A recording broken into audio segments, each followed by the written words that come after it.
بسم الله الرحمن الرحيم الحمد لله رب العالمين والصلاة والسلام على رسول الله الأمين محمد وآله وصحبه أجمعين እንግዲህ ስለ ረመዳን ስንነጋገር ነቢዩ ዓለይሂ ሰላቱ ወሰላም ምን ብለዋል? በጀነት ውስጥ ረያን የሚባል በር አለ አሉ።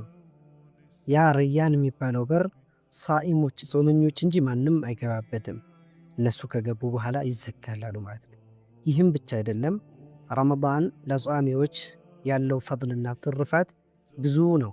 ከዚህም በተለየ መልኩ በጀነት ላይ ትልቅ ደረጃ እንደሚያደርስ፣ ትልቅ የጀነት ቦታ ላይ እንደሚያደርስ የሚያመለክቱ ሐዲቶች አሉ ማለት ነው።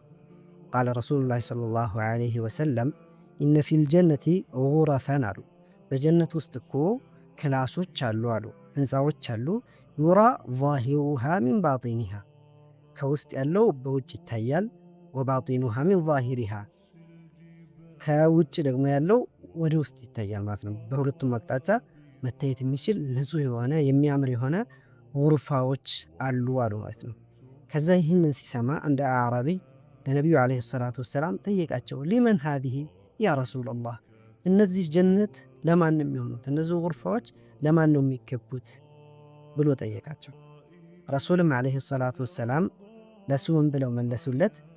ይህማ የሚገባው ንግግሩን ላሳመረ ሰው፣ ምስኪኖችን ለሚመግብ ሰው፣ እንዲሁም ደግሞ ጾምን ለሚያዘወትር ሰውና ሰዎች በተኙ ሰዓት እሱ ቀጥ ብሎ ሰላትን ለሚሰግድ ሰው ነው አሉ።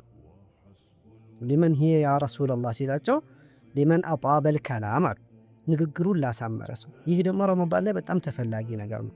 ረሱላችን ዓለይሂ ሰላቱ ወሰላም ምንድን ነው ያሉት? መን ለም የደዕ ቀውለ ዙሪ ወልዓመለ ቢሂ ፈለይሰ ሊላሂ ሓጀቱን ቢአን የደዕ ጣዓመሁ ወሸራበሁ ያሉት።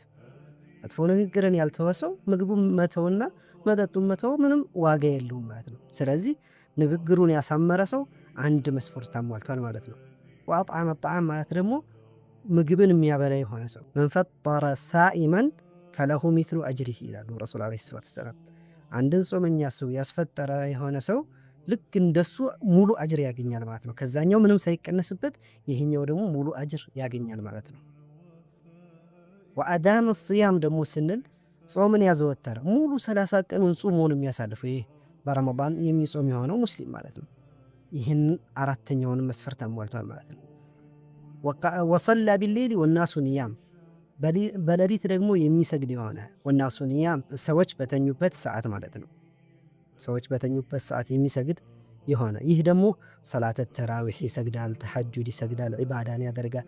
እነዚህን ነገራት